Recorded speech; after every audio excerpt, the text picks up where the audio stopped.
Alright, hello citizens of the Nigelverse. It is Nigel here once again, and this is going to be another movie review.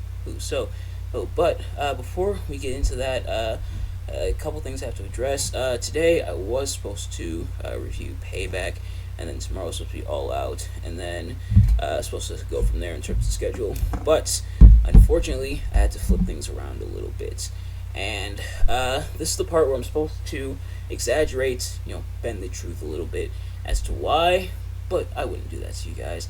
Hey, so I'll be honest. I wasn't able to renew my Peacock subscription in time for today, and my paycheck didn't clear until a little late because of the holiday yesterday. So, that was a little late, unfortunately. But we will have that in the coming days. So what we're gonna do is we're kind of flip things around a little bit. So, today, is going to be the next movie review.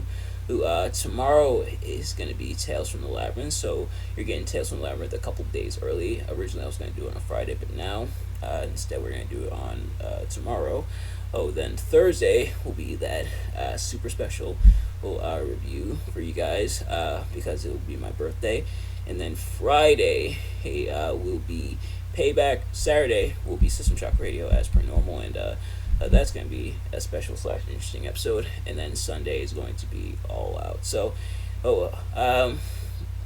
so those are going to be a little bit late. I do apologize, but I appreciate your patience. But as a make good for today, because it's still my birthday month, and because we already started, why not? Let's swing back into action in the Big Apple with everyone's favorite wall crawler, or facing some new challenges, a new villain, and most importantly, some new meme material. I'm talking, of course, about Spider-Man 2. So, as always, I'm not a professional movie reviewer, movie analyst, or movie critic, just a man who enjoys a good time, which I definitely had with this movie. A lot of people actually consider this to be the best out of the entire original Sam Raimi Spider-Man trilogy. Is that the case? Let's find out. So, as always, if you've seen these reviews of mine before, you kind of already know how this works. For those of you who haven't, I'm going to be talking about what I liked and what I disliked about the movie. So, starting with what I liked. Pretty much, and this is already a great indicator as to why a lot of people are so fond of this movie, believe it's the best in the trilogy, and just indicative of a good sequel, is that pretty much a lot of stuff from the original, they've transported over to this movie. So we still get a lot of dorky Peter Parker in a lot of dorky situations. They even mirror some stuff from the first movie, but it makes sense in this context because this time Peter is conflicted, and I don't mean that Jeff Hardy conflicted like he was in 03, or was it 02? I'm not sure, but it's not that type of conflicted. But Peter, pretty much everything getting in the way, and thus is the classic tale of Spider-Man, and having to juggle so many things, having to juggle social life, college, because Peter's in college, having to juggle his friends and family, while also having to juggle the biggest thing of all, being the guy running around in the red and blue spandex saving lives, and so finding it really hard to manage everything, and so Peter for a time gives up Spider-Man identity, but realizes the impact it's had, so ultimately dons the red and blue once again, and to stop his new foe, that being Dr. Octavius, aka Dr. Octopus, aka Doc Ock, which man, they did a fantastic job with. Alfred Molina crushed it as Otto Octavius. His a brilliant mind, brilliant scientist, just like Peter, which is why Peter idolized him, and pretty much going a bit, I don't necessarily want to say insane, although a tad bit. Might as well, but yeah, pretty much going insane because of the tentacles, or tentacle like arm attachments that he has fused right to his spine. Oh joy! They didn't show the needle from the attachment going right into his spine, but they did imply it, which is why people even saw in the movie like, ooh, that going in. But Unfortunately, he with his experiment and it's not working, and it going haywire, or it destroys the one thing that's supposed to make him all the control all the tentacles, and instead the tentacles kind of control him, in which I feel like for the most part is done well to an extent. And that extent is what we'll talk a little bit more about. But we got some returning characters such as obviously Mary Jane, and who just as conflicted as ever when it comes to her love life. But this time we get her leaving somebody at the altar. Yay! But then we also get Harry, who unfortunately he and Peter have a strained relationship, not just because of their shared not just because of their shared kind of relationship with Mary Jane that they kind of both had kind of like on again, off again, and when it comes to both men and Mary Jane, but also the fact that Spider-Man and has killed Harry's father, Norman Osborn. If you remember from my first review, if you haven't already, go check out that review. If you remember, the Green Goblin tried to kill Spider-Man and didn't quite succeed. Instead, ended up impaling himself. Oh, so Harry now blames Spider-Man for his father's death. Now Harry's going after not just Spider-Man but Peter, because Peter should know where he is because he takes pictures for him for the Daily Bugle. Going after him to the point where he even enlists Dr. Otto Octavius, which Oscorp was funding Otto and his nuclear fusion experiment, which is kind of how we got the tentacles and everything, and how a lot of that came about. The tentacles were supposed to help out with that. Sadly, as the experiment went wrong, so did the tentacles and their control. So Harry enlists the help of Dr.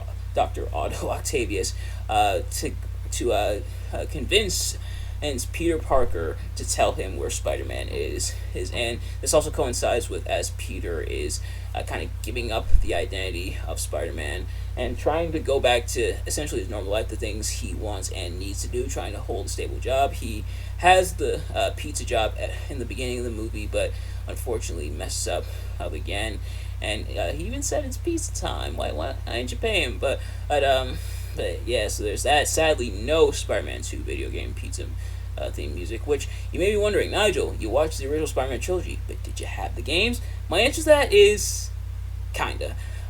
So I had Spider-Man 1 and 3, like, pretty much almost my entire childhood. Like, I had Spider-Man for the PS2, and I eventually got Spider-Man 3 for the PS2. Spider-Man 2, I also had for the PS2, but I didn't get that until very much later on, around when I was in high school, and sadly around the ending lifespan of my PS2, RIP. But yeah, so I did have those games. Played the crap out of Spider-Man 1, played the crap out of Spider-Man 3. Spider-Man 2, sadly didn't get to play as much, but thankfully I did still see all three movies. But anyway, so Peter trying to balance it ultimately gives up Spider-Man so he can have his kind of normal-ish life and fulfill his responsibilities and his duties, which he does for the most part, but Spider-Man still beckons, and that's when he realizes he sadly can't have it both ways. He still gotta be Spider-Man. He has a job to uphold, and he definitely upholds it, of course. And that includes confessing to Aunt May what really happened, how Peter was indirectly, for the most part, responsible for Uncle Ben's death, and him trying out for doing the wrestling and not stopping the guy who would ultimately kill Uncle Ben. And he kind of omitted the part where he now swings around the city in the red and blue spandex suit, which I've made fun of the suit a few times now in this review, but the suit still is really, really cool. Pretty much like the same as the first movie, except maybe for some minor tweaks. If there were, I sadly didn't really notice them because I kind of suck at noticing stuff sometimes. But yeah, so he confesses that, but I realizes that the city needs Spider-Man back, so he returns, tries to confront Dr. Octavius. That includes the train scene, you know the one, and with Spider-Man, like, simultaneously the coolest is and the most heartwarming and most heartbreaking, but also somehow the funniest scene in like only funny because like Tobey Maguire's face when which Tobey Maguire is definitely the master of, like facial expressions and crying. I don't think I brought that up yet, but he's definitely has a lot of awesome facial expressions and like crying emotions and stuff throughout these movies. It stops the train and he's heralded as a hero, obviously by the people on the train, and he does lose his mask in the process, but is handed back with everybody saying they're gonna protect his identity, which sadly I hate to ruin the moments, but somehow in a world of people who can swing, hang, and have spider-like powers, and people with tentacle arms and flying goblins, somehow all those people protecting Spider-Man's identity is the most unrealistic part of this movie, which is sad, but hey, I guess they stuck true to their word. Nobody found out in Spider-Man 3. But they did find out here because, obviously, in the final battle, as Spider-Man's battling Doc Ock and Otto Octavius ultimately making the sacrifice, stopping the nuclear fusion experiment, which, yes, he tries it again, and which is why he handed Spider-Man over to Harry to get the last of the ingredients that he needed. For the reaction and everything. He hands over Spider-Man to Harry. Harry reveals Spider-Man as Peter and pretty much like snaps essentially. He upon the revelation, but yeah.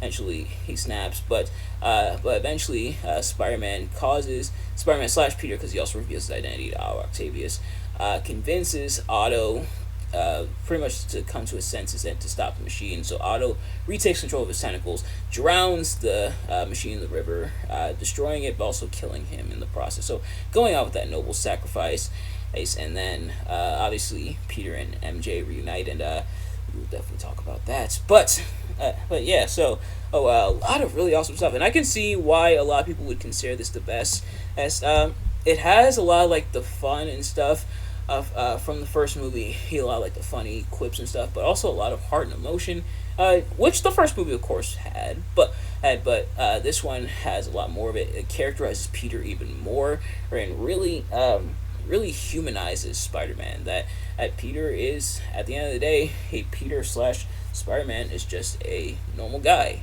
who tries to do normal guy things. He tries to do normal people things, but can't always do that because Spider-Man gets in the way. Which is why he didn't want to date MJ, because he didn't want to drag her into that. But MJ says she doesn't care, or we'll see if that holds true by the time we get to Spider-Man 3.